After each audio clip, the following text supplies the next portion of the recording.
Assalamualaikum warahmatullahi wabarakatuh. Bismillahirrahmanirrahim. Ya sami'a kulli sautin wa ya sabiqa kulli fautin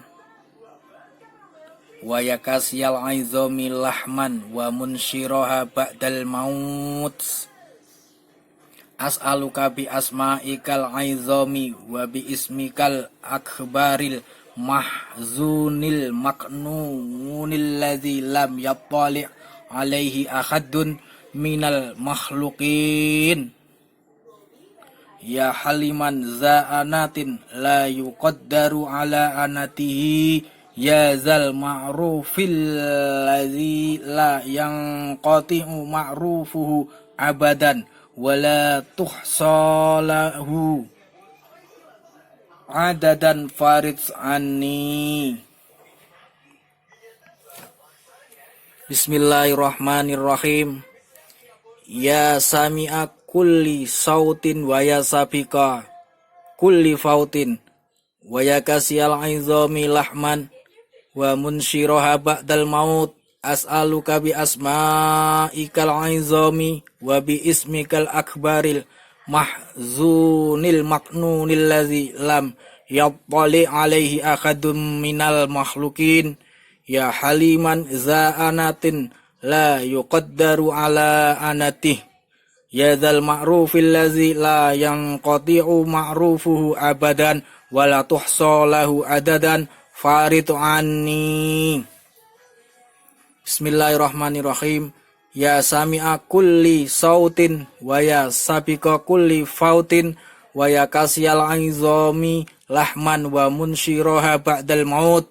As'aluka bi asma'ikal aizami wa bi ismikal akbaril mahzunil maknunil ladzi lam yattali' alaihi ahadum minal makhluqina. Ya haliman za'anatin la yuqaddaru ala anatih ya zal ma'rufil ladzi la yanqati'u ma'rufuhu abadan wala tuhsalahu adadan farij anni. Jadi Imam Musa Al-Kazim ketika beliau dipenjara oleh Khalifah Harun Al-Rasyid, beliau selalu bermimpi bertemu Rasulullah SAW dan mengajarkan Ismul Azam atau doa ini. Dan selang beberapa hari kemudian Khalifah Harun Al-Rasyid memerintahkan kepada penjaga penjara untuk membebaskan beliau.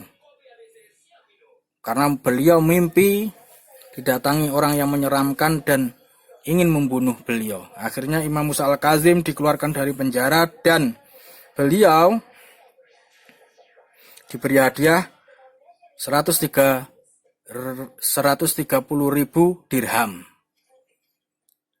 Imam Musa Al-Kazim adalah seorang abid atau seorang waliullah yang termasyhur di Irak pada masanya.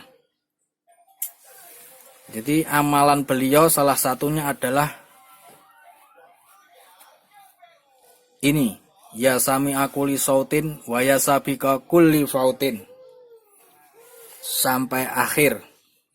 Ya Allah Tuhan yang mendengar setiap suara, ya Allah Tuhan yang mendahului setiap yang berlalu, ya Allah Tuhan yang membalut tulang dengan daging kemudian memisahkannya setelah mati. Aku meminta kepada namamu yang maha agung, yang tersembunyi dan tersimpan tidak diketahui oleh seorang makhluk pun.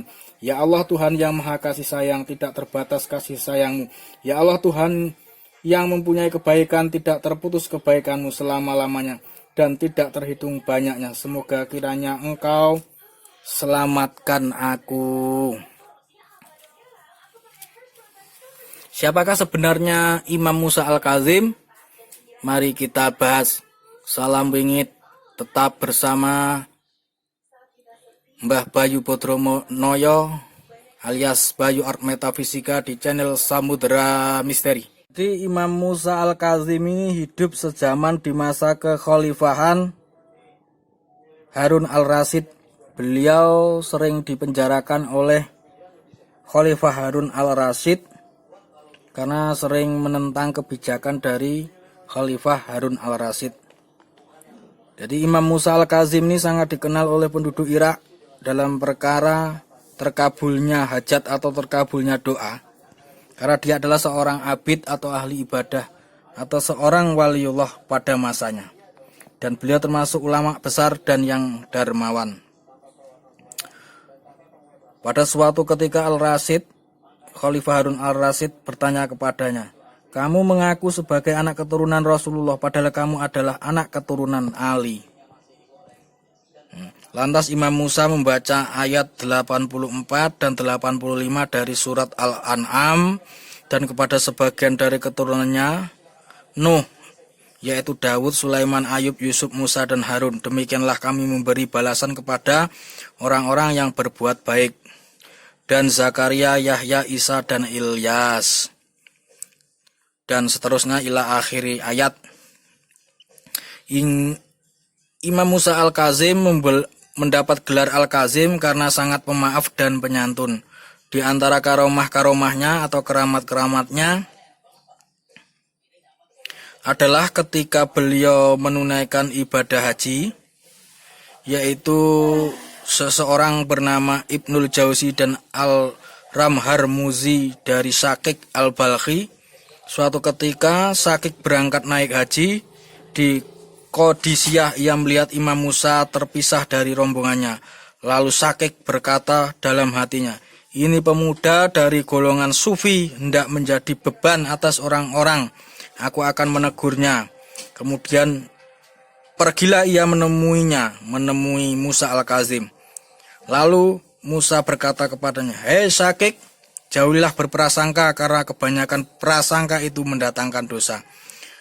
Jadi sebelum Syakik berkata-kata dulu, Imam Musa Al-Kazim sudah tahu dulu isi hati dari Syakik Al-Balkhi tadi. Seketika juga Syakik bermaksud hendak merangkulnya, namun sekonyong-konyong ia lenyap dari pandangan. Kemudian dilihatnya pula pada suatu sumur yang timbanya terjatuh ke dalamnya. Maka Imam Musa berdoa hingga akhirnya air itu naik sampai ke permukaan sumur, lalu diambilnya timba itu. Dan kemudian ia berwudu dan sholat. Setelah itu Imam Musa mengambil segenggam pasir lalu dimasukkannya ke dalam timba tadi. Dan kemudian ia minum. Syakik melanjutkan, "Aku berkata kepada Musa Al-Kazim, berilah aku makanan yang telah dikaruniakan Allah kepada Anda." Imam Musa Al-Kazim menjawab, "Hei Syakik, nikmat-nikmat Allah senantiasa turun atas kita, baik dan lahir maupun batin. Baik yang lahir maupun yang batin. Oleh karena itu berprasangka baiklah terhadap Tuhanmu." Kemudian ia memberikan isi timba itu kepada Syakik. Jadi Musa Al-Kazim memberikan timba itu kepada Syakik. Dan ternyata isinya adalah sawi, yaitu sejenis minuman dan gula. Sejak saat itu kemudian Syakik Al-Balkhi ini tidak pernah berjumpa lagi dengan Imam Musa Al-Kazim. Dan konon Imam Musa Al-Kazim meninggal dunia karena diracun. Mohon maaf apabila ada kekurangan, mohon maaf apabila ada kesalahan, mohon maaf apabila ada kekhilafan.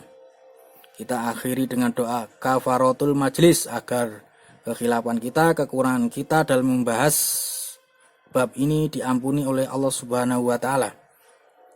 Subhanakallahumma wa bihamdika asyhadu alla ilaha illa anta astaghfiruka wa atubu ilaik. Wassalamualaikum warahmatullahi wabarakatuh.